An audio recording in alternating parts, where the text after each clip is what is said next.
Joined three legends who've won it on back-to-back occasions at the Crucible, and one of them, Stephen Hendry, is in the commentary box today, and he's alongside another former major winner himself, a former UK champion, John Virgo. Great occasion, gentlemen. Good afternoon. Good afternoon, Hazel. Good afternoon, everybody. Yes, there's nothing like... Thank you, ladies and gentlemen. The final first frame of the World Snooker Championship John Higgins at the Crucible, Sheffield.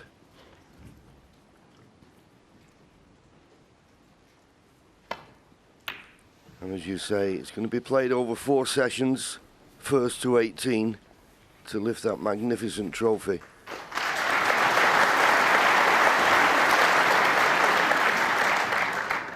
But we well know, Stephen, that this first session is always very, very important in it. Just to get a foothold or stay in the match or all those psychological things that you think about.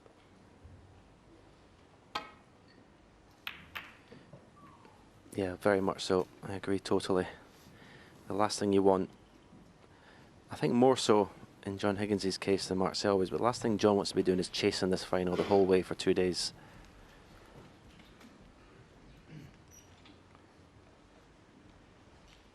I think John Higgins can, well, it's a world final, he's not going to relax, as it were, but I think he can enjoy it. I think he's definitely the underdog. He's got nothing to lose, in my opinion. Can he just relax and play the snooker that we know he's capable of?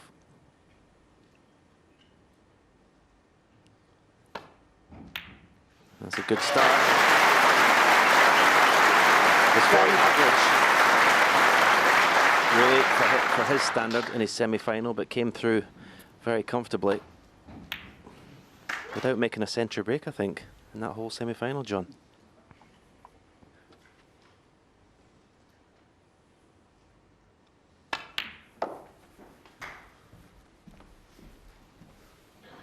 He's okay.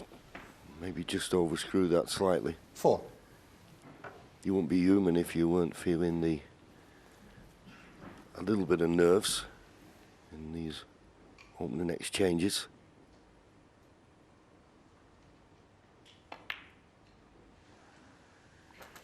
Five. That one not right in the heart of the pocket, but safely in.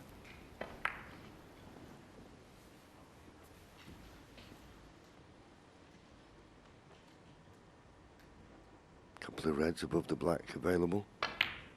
That's why didn't have to go into the reds to play any cannons. And he's played that nicely. 10. And it's been a bit of a resurgence of John Higgins this season.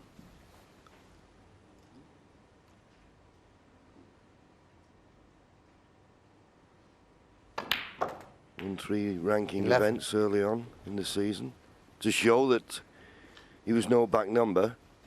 Then just went off the boil a bit, but he's produced some great snooker in this championship this year. His performance against Mark Allen, if he produces that, Stephen, he's got a chance here. 18. Well, he's got more than a chance if he can reproduce that. It's funny, early on, you can see, I was thinking, you know when John Higgins is focused, if you watch after every pot, his tongue comes out slightly. And that, to me, is a sign of when he's at, in the zone, focused.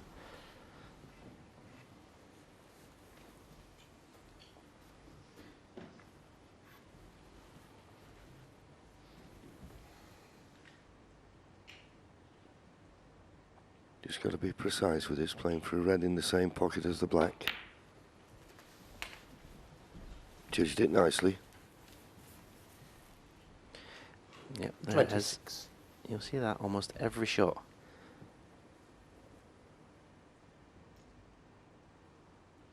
Oh, that didn't sound too good. That did not sound good. No, that was a bad contact. A contact that took all the pace out of the cue ball. Well, you see it bounce.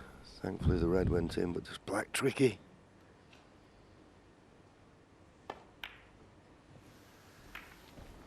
But he's caught with it nicely. A shake of the head. 34. Is he not on this red? He can't get through to the red. I mean, that was a good pot. Played it with a tracer side. If that cue ball, a little bit more pace, may have released and he'd been on this red, but as you can see, just can't get to the potting angle. Yeah, I think he wanted to have just a slight flick on the red that he's snookered by. Just didn't quite get the side on the cue ball that he wanted, or get the reaction that he was hoping for off the cushion.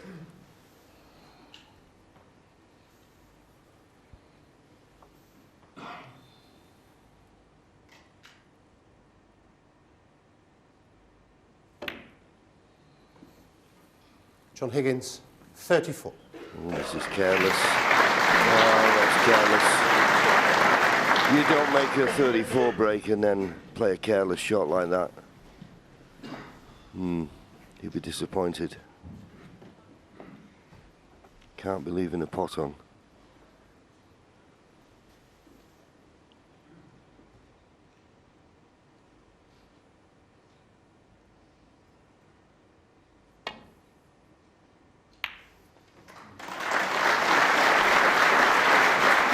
One.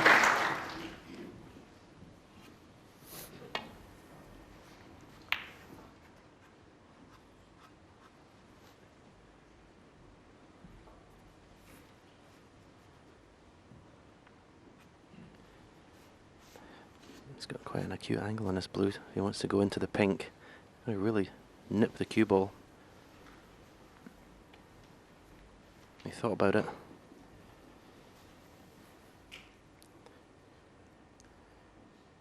This needs good striking. And he did.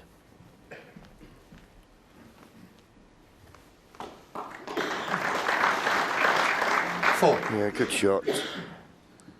Doesn't have to do much with this red, so just roll it in, even though he's closer to the cushion than he would like. Yeah, it's right in the heart of the pocket. 5. And John Higgins will be sitting in his seat now thinking, what was I doing with that safety shot?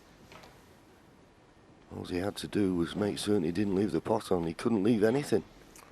But where the reds are, just needed that cue ball to run this side of the black.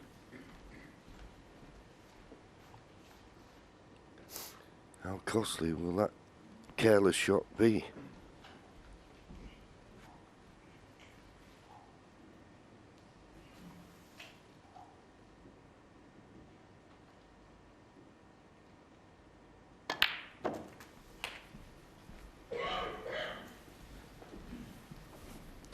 I used to find playing in World Finals, a 12. 4-session match over 2 days. The final session seems so far away when you start in the afternoon of the Sunday.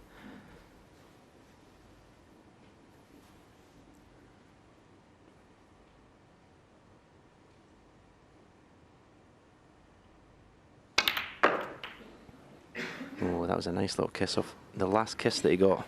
13. Just took the cue ball up towards the blue. Otherwise, he was going to be on nothing there.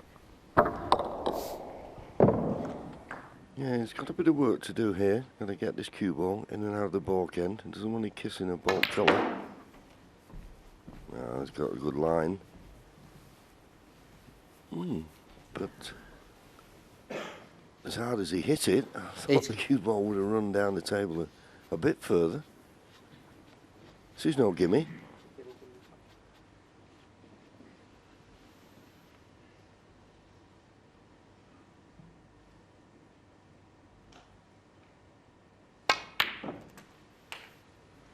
Nineteen.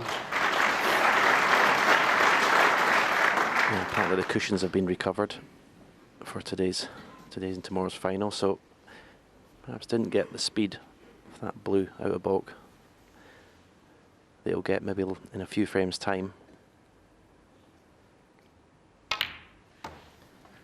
He put a good red to rescue the situation, and this is an excellent positional shot. He'll be disappointed not to win the frame from here. 23.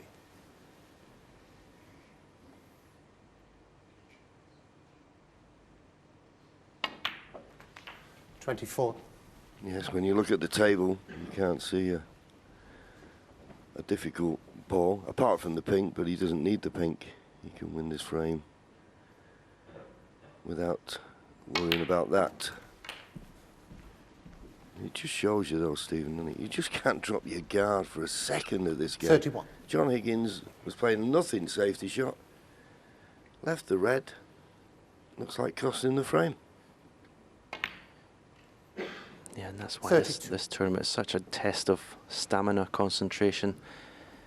Because one lax shot, you think, oh well, I'll get away with that, but you don't at this level.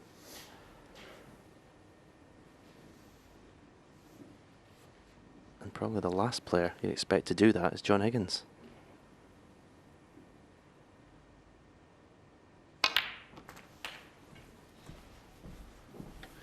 That takes Mark now 5 points into the lead. 39. With the 4 reds left on the table. And blacks, you would assume. That would have been enough to get to the 40. snooker's required stage.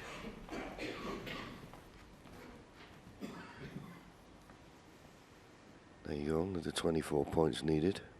Here's 7 of them. He'll be playing for the red on the left-hand side of the table here. Could have played it better. Could have played it better. I 47. thought he'd have screwed off the side cushion to get on it. That's exactly what I was thinking, John. If you use the cushion, you got much more chance of leaving yourself a decent pot. That was a much margin for error the way he played it. Blind pocket. No, but right in the heart. 48. But he's going to need a cannon now. He's going to have to pot this black and cannon the left-hand red of the 2 just above the black. If he gets this right, frame over. And he got it right. Perfectly played. So that careless safety from John Higgins, surely, 55. will cost him this first frame. Has to be said, both players looking sharp. 56. When John Higgins was in, but for a better kiss when he went into the reds, these could have been his. One careless positional shot, and Mark Selby's looked very sharp also. Hopefully, a sign of things to come. Yeah, and let's be fair to John as well, that it was a bad 63. contact that left him a quarter ball black. If he'd have got a normal contact, he'd have been better on the black. So it's just those little 64. things. So the applause for Mark Selby now being 30 points in front with just 27 remaining. Black to come.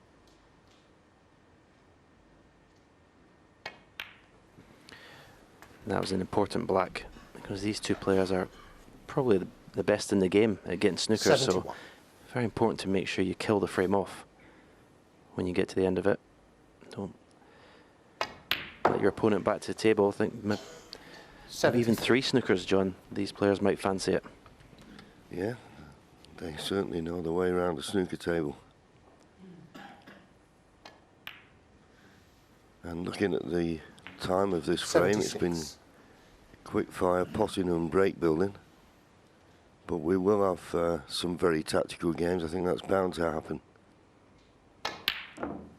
Well, Mr. Brown, but I don't think John Higgins will bother coming back to the table. No, he wants his concession. It was just a loose safety shot, really. He was unlucky not to be on the red when he was in, but you don't give Mark Selby anything. And with that beautiful compile break of 76, he takes the first frame.